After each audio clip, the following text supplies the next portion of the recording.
Welcome to the Old Time Radio Westerns. I'm your host, Andrew Rhynes, and let's get into this episode.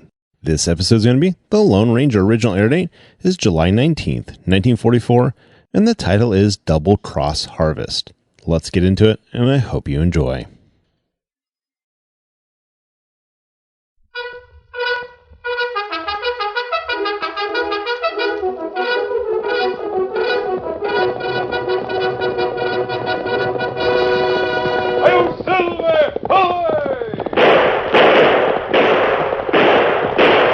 A fiery horse with the speed of light, a cloud of dust, and a hearty "Hi-Yo, Silver!" The Lone Ranger.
With his faithful Indian companion Tonto, the masked rider of the plains led the fight for law and order in the early western United States.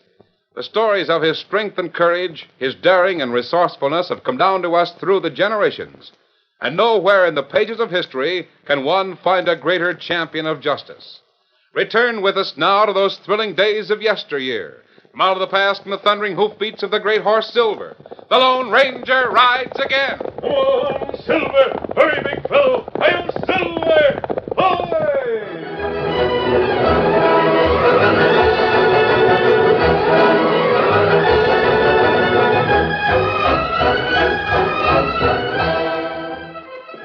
At one time, Jack McLeod had been a uniformed policeman back east. He left the uniform for the higher wages of a U.S. Marshal in the Northwest Territory. But he didn't leave his old police methods behind. With grim determination, McLeod wiped the perspiration from his face and approached his prisoner. I'm going to get the truth out of you. It's the last thing I ever do. You're going to talk, brother. You're going to talk a blue streak before I'm through with you. You don't like it much, do you, eh? You're going to like it a lot less before I get through. Hey, what do you want? I say, old boy, you're taking a bit of an advantage, aren't you? Hey, what'd you say? I said, referring, of course, to the gentleman with the manacles on his wrists, that you were taking an advantage. I might say a deucedly unfair advantage. Manacles? Hey, look, brother, them ain't manacles, they're handcuffs. And this gentleman happens to be Buck Delman. How do you do, Mr. Delman? Sorry to meet you under such unfortunate circumstances. That's the most you said for an hour, Buck. You blasted killer wolf. Here now, I say really, that sort of thing is most unfair. Whenever this jailbird gets ready to talk, I'll put aside this persuader. Until then... Look here, old boy. If the constable wants you to talk, why don't you say something and stop this frightful spectacle? I ain't no constable, fella. I'm U.S. Marshal, see? Oh, that's very interesting. Now, please be reasonable, Mr. Delman. You want me to talk to the Tin Star, huh? Certainly. It seems to be the only sensible procedure. Matter of self-preservation, don't you know? All right, I'll talk. About time. Well? According to your reckoning, Johnny Maxwell was driving the overland stage out to the Golden Goose. And carrying 6 weeks' payroll for the mine. Yeah. Probably more gold than the Golden Goose has turned out in 3 months. Never mind that. I'm interested in finding out who killed Maxwell and made off with the payroll. Now keep talking, Delman. You figure it was me. Well, I can see there ain't no use lying to a man like you, McLeod. Well, now you're getting smart. Here's what really happened. Yeah, go on. You know Jerry Kruger owns the Golden Goose? Certainly I know Kruger. Jerry Kruger. Why, he's the You man. shut up. Oh, yes. Go ahead, Buck. Well, he's been figuring to sell the mine, see? I know that, too.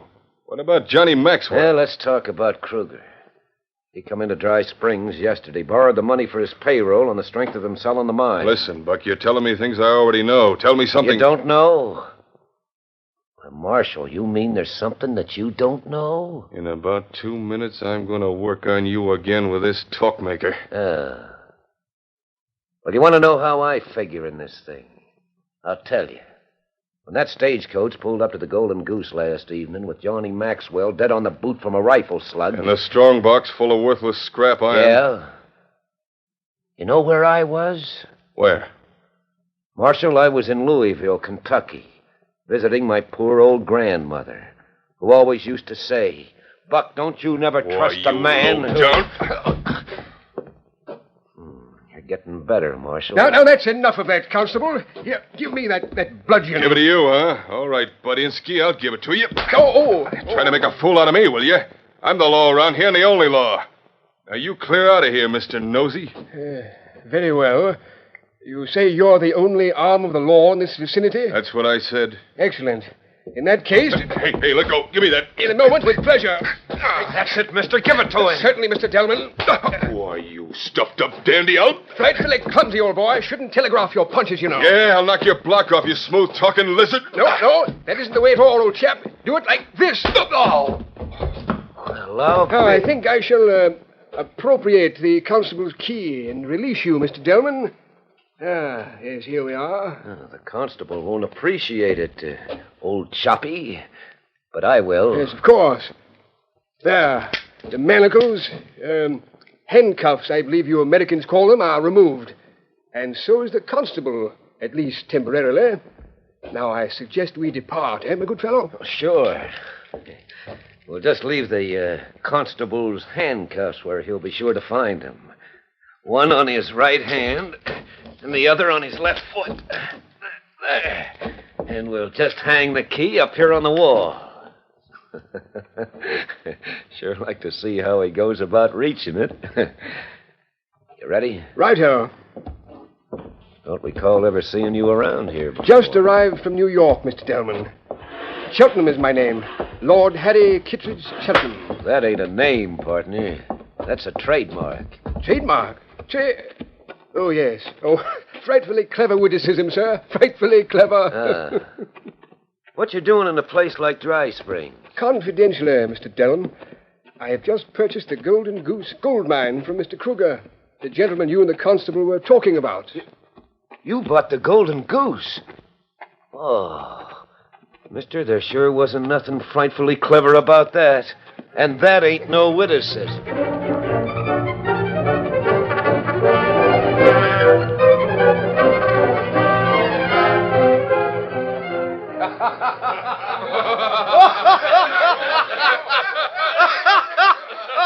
Marshal McLeod. His own handcuffs on one hand and one foot. I'd sure hate to be in that Englishman's boots. Or Delman either, for that matter. And they left the handcuff keys hanging on the wall. I'd give $10 to see Jack McLeod trying to stand up and reach them keys. $10. I'd give $100. I'd like to have been the fellow that found them. I'd have left the buzzard there for a week. If I'd ever had a chance to see that. But... Yeah? Oh. You had a chance to what, mister? Why, I was just saying, Marshal. I heard what you was saying. You think it was pretty funny, eh? Why... You was laughing. Well, I'm going to make you laugh out of the other side of your face, fella. Oh, now, don't get sore, Marshal. I'll teach you buzzers to laugh at Jack McLeod. And you first, Windy. Oh. Shouldn't have done that, Marshal. I used to think he's a big man, McLeod. But I was wrong, I reckon. Instead of taking your spite out on me, why don't you go find Buck Delman and the Englishman, huh? After all, they're the ones who left you hog-tied with your own handcuffs. Excuse me, Marshal. I still think it was funny. Why, you laughing hyena. Hey, look out. McLeod. Wait, he ain't got a gun.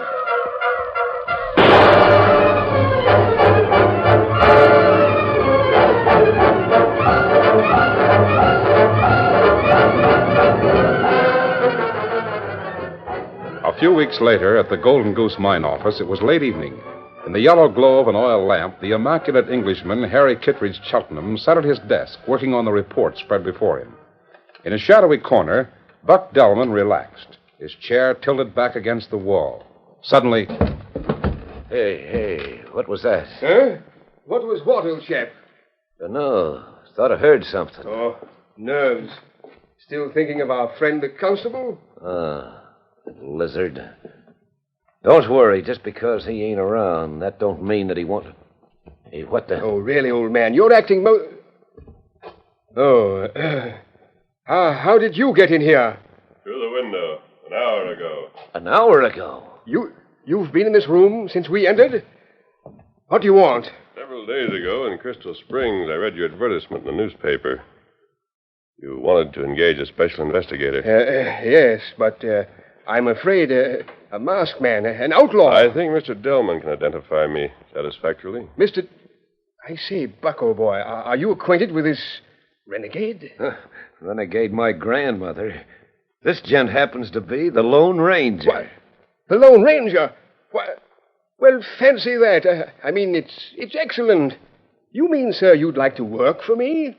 Well, that depends on the job to be done. Will you tell me about it? Certainly, sir.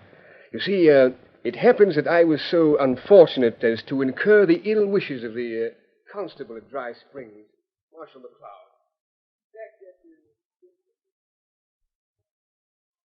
Why you were so concerned about finding the man who killed Johnny Maxwell and robbed the stagecoach? For this reason. I bought the Golden Goose. Odd name, isn't it, from Mr. Kruger the day before the robbery. Oh? According to the purchase agreement, my responsibilities at the mine became effective the day of the sale. I see. In that case, it's your job to make up the payroll that was stolen. Righto. How much do you know about this man, Kruger? Ask him how much he knows about the Golden Goose. The mine isn't... all it was cracked up to be. Oh, it's a lemon. A flop. Strictly no good. And so's Kruger. In other words, you've been swindled. I fear that, if I may use an Americanism, you have struck the nail precisely upon the noggin. If I may ask a personal question, did you pay cash for this property? It amounted to the same thing, exchangeable securities. Rather a bounder, that fellow Kruger. You think you could possibly find the person or persons who murdered John Maxwell and made off with the payroll? Possibly, yes. The payroll amounted to some $4,000. I would be most willing to pay, say, $1,000 to the man who could reveal who was responsible for stopping the stagecoach and effecting the murder and the robbery. If anybody can track him down, the masked man and his engine partner will do it. Oh?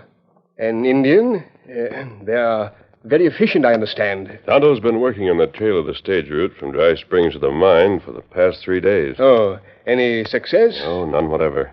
He's been over the route a dozen times without finding the slightest trace of the holdup. I see. Well, whoever perpetrated the crime was deucedly clever, I should say. Possibly too clever. Tell me, you think Jerry Kruger killed Maxwell and stole the payroll? Why should I think that? Well, in the transaction I had with Kruger, he established himself as something of a cheat. Oh? We know that he was in a bad way financially. He borrowed the money for the payroll on the strength of the mine sale. So you think he waylaid the stagecoach on his way to the mine, killed Maxwell, and robbed his own payroll? $4,000 can be a great temptation to a dishonest person. Yes, I agree with you. But if Kruger did commit the crime, he'd be on punishment now. Why, what do you mean, sir? Jerry Kruger was shot and killed sometime last night in the town of Dry Springs. The safe in his office was blasted open and robbed. Tell me, masked man, what's Marshal McLeod think about that? Same thing he thought about the killing of Johnny Maxwell, Buck. He thinks you killed Kruger. Last I heard, he was organizing a posse to come after you. I'm much obliged for the warning.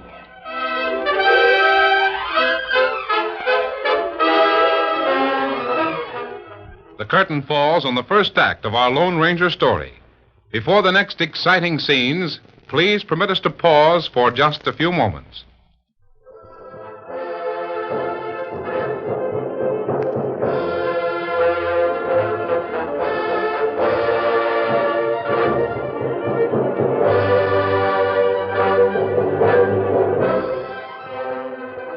to continue our story.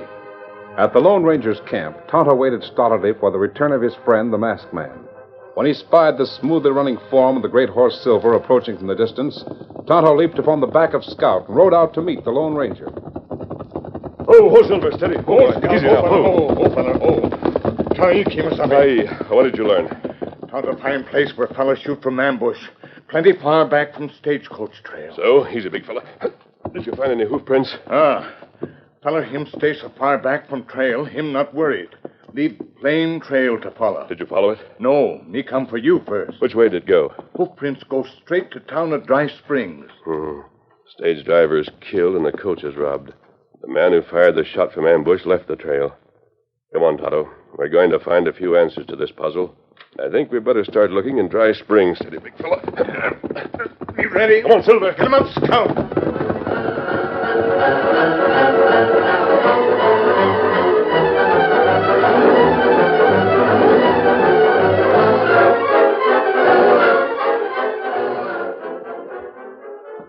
Keep a sharp look along the street, Tonto. Let me know if you see anyone heading this way. Town plenty deserted right now.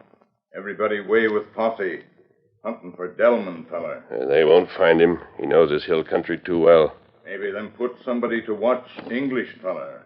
Follow him to Delman hideout, huh? I don't think so. The Englishman's a tenderfoot, but... Wait a minute.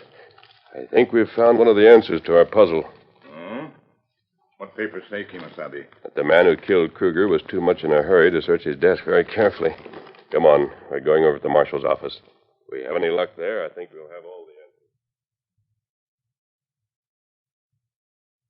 Kimasabi. Yeah.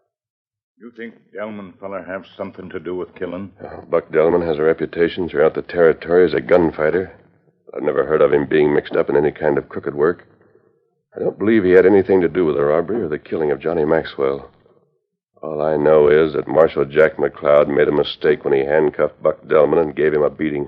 Me not savvy why Delman run away with English feller. Whatever the reason, I think we'll find the answer we're looking for somewhere in this office. We will find it if we have to search all night.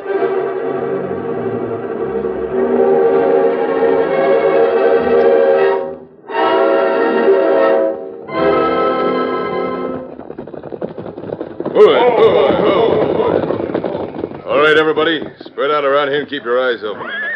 Remember, the fellow we're after is a two-time killer, so don't take no chances with him. Here comes your friend, McLeod. Lord, what's his name? Yeah, I got a score to settle with that bird, too, as soon as I get through with Delman.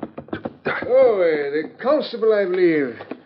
What's in your mind, gentlemen? Never mind the high and mighty manner, mister, and don't call me constable. I'm U.S. Marshal around here, see? Oh, yes, of course. You were looking for someone? We're looking for Buck Delman. You know where he is. Now, the sooner you tell us, the better off you'll be. I haven't the slightest idea as to Mr. Delman's whereabouts. Yeah? Well, that's what you say.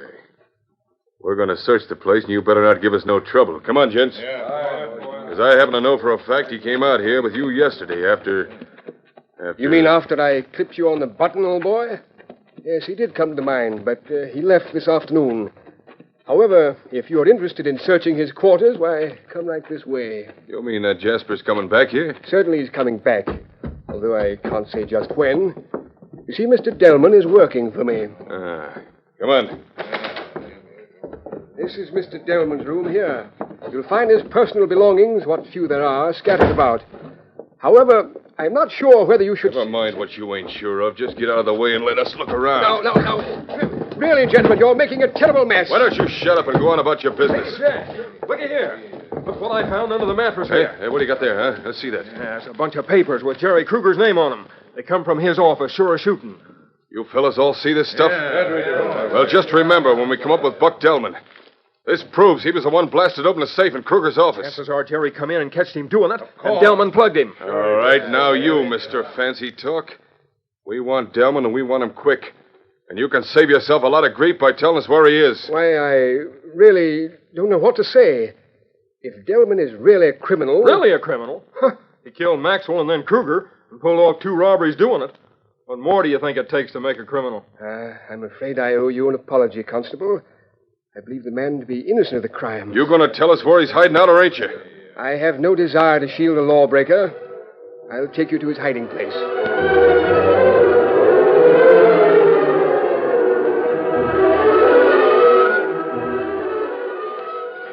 As the posse of lawmen, headed by Marshal Jack McLeod and the mine owner, rode away from the Golden Goose mine, the Lone Ranger and Tonto stepped into the darkness at the rear of the jailhouse in Dry Springs. On the masked man's face was an expression of grim determination. There are 3 men who know where Buck Delman went. The Englishman is one, and we're the other 2, Tonto. Here, Scout. Come, fella. By this time, the posse's been to the mine. No use going there. What you mean, Kemosabe? Whether he knows it or not, Buck Delman's in danger. We're going to ride straight for his hideout in the hills. That's where the showdown will take place. Steady, big fella. Oh, boy, steady. Easy. Get him up, Scout. One, Silver.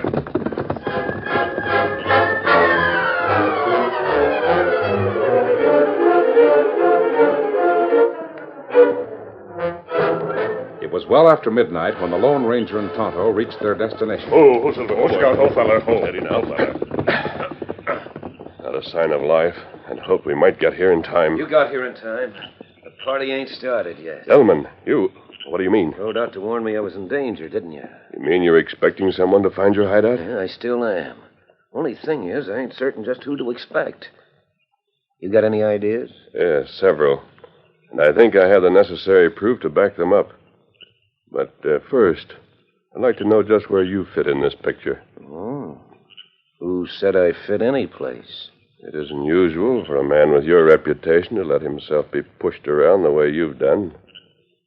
Wondering why. Well, maybe if I knew what you know, I could add to it. Well, I know that you happened along just at the time Johnny Maxwell was killed. Oh, that's right. I think I know why you happened along. You can tell me if I'm wrong.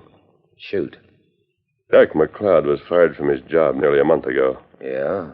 He was discharged for incompetence and for unnecessary brutality in the course of his duties. He refused to quit.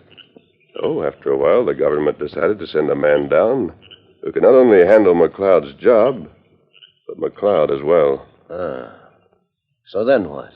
I think you're the man they sent in. Am I right? When McLeod arrested me for the stage robbery and killing, I decided to play dumb for a while and find out just which way the wind was blowing. And then when the Englishman horned in, I began to see some more angles. Riders come. Good work, Tonto. You haven't answered me yet, Buck. Were you sent here to replace Jack McLeod? Here's the badge, masked man. I got orders from the government to take over the marshal's job at Dry Springs and to remove McLeod from office one way or another. Good. You're the man to do it. Sure. Especially when I got a man like you to help me. Here they come, Buck. Let's get out of this clearing. Tonto, we're backing Buck Delman's play. Just get out of sight and follow his lead. You ready? Is this the place you were talking about? This is it. All the racket we made getting here, he must have let out. He could have heard us coming from miles. Well, maybe, but he ain't going to travel far tonight. If he did, we'll pick up his trail at daylight. You're sure this is the place he was hiding out? Yes, this is the place, Constable. Will you stop calling me constable before I go crazy? I ain't no constable. I'm a U.S. Marshal. This is the place, McLeod. You just make one bad move, and you're going to be the deadest constable anybody ever saw. Yeah, that's him. Slick Jasper. He's back in the shadows there. We ain't backing up for no blasted killer like you, Delman. You might get a couple of us, but we'll plug you sure. Better throw down that gun. Tonto and I can take care of the surplus. Hey, it sounds like we're surrounded then. You are. You men, listen to me. McLeod was fired from the marshal's office 3 weeks ago. I came up here to take his place. That's a blasted lie. It's the truth. Delman can prove it. You men been chasing the fellow that killed Johnny Maxwell and Jerry Kruger. He's riding with you right this minute. What do you mean by that, Delman? McLeod, you're under arrest for murder. I have the proof, Marshal Delman. All you need to convict both McLeod and Cheltenham. The Englishman. What's he got? Well, that's what I call throwing lead. From you, Buck, that's a compliment. Get their guns, Tonto. Me get him. Wing them both. Blasted the guns right out of their hands. Fools! Are you going to sit by and watch this outlaw take Delman from us after the evidence you found? Evidence, huh? What kind? Don't be funny, Delman. We found some of the papers you took from Kruger's safe. Found them in your belongings. Oh. I'm beginning to think the Lone Ranger knows more about this crooked setup than I do. Lone Ranger? Yes, that's who he is, gents. But you could tell by the way he handled his guns when McLeod and the Englishman went for theirs. You better listen to what he's got to say.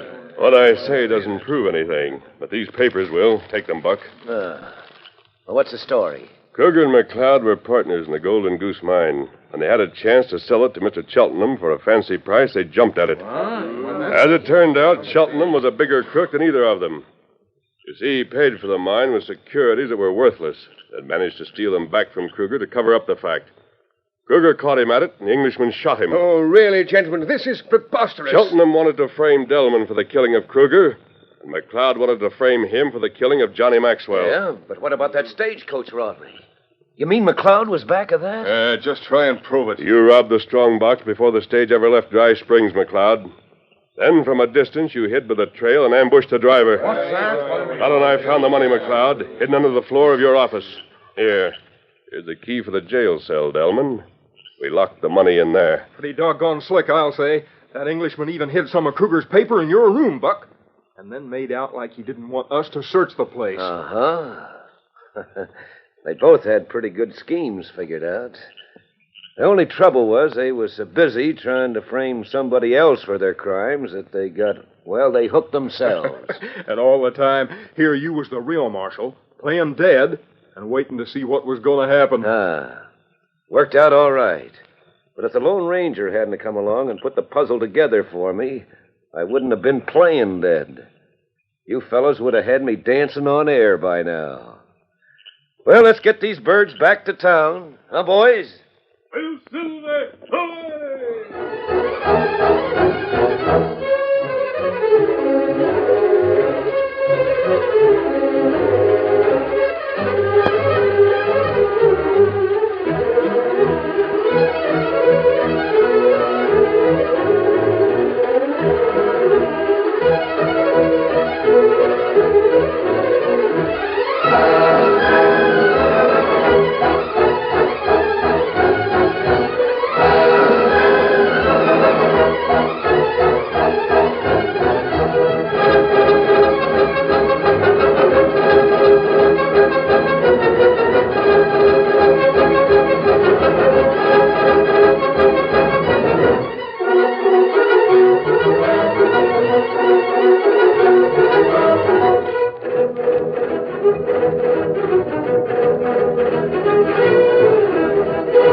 The story you have just heard is a copyrighted feature of the Lone Ranger Incorporated.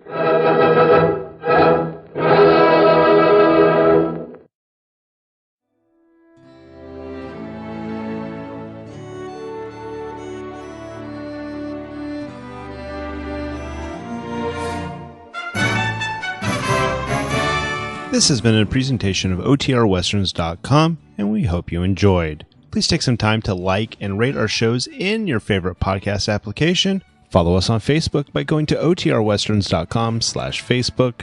Join in the conversation by going to OTRWesterns.com/Discord. And don't forget to send us an email, podcast@OTRWesterns.com. This episode is copyright under the Attribution Non-Commercial Share Alike copyright. For more information, go to OTRWesterns.com/copyright. Have a great day, and again, thanks for listening.